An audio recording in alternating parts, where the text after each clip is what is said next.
Qondarma erməni soyqırımı gününün ildönümü ərəfəsində New Yorkun meri Zohran Mamdani X sosial şəbəkəsindəki səhifəsində təxribat xarakterli paylaşım edib və əsassız olaraq Azərbaycanı güya 100 ildən artıq əvvəl erməni xalqına qarşı başlanmış soyqırımı kampaniyasını davam etdirməkdə ittiham edib. Öz növbəsində Azərbaycan Xarici İşlər Nazirliyinin mətbuat katibi Ayxan Hacızadə isə buna sərt reaksiya verib.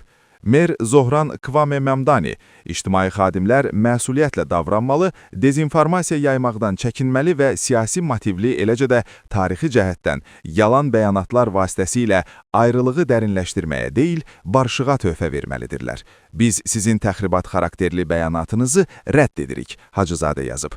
Onun sözlərinə görə, bu cür açıqlamalar regionun tarixi və reallıqlarının anlaşılmadığını göstərir və faktları siyasi narrativlərin xeyrinə təhrif edir.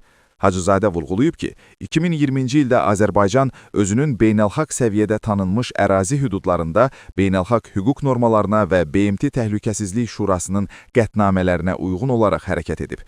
XİN rəsmisi əlavə edib ki, 2023-cü ilin antiterror tədbirləri 30 illik qanunsuz işğaldan sonra konstitusiya quruluşunun bərpa olunması ilə nəticələnib.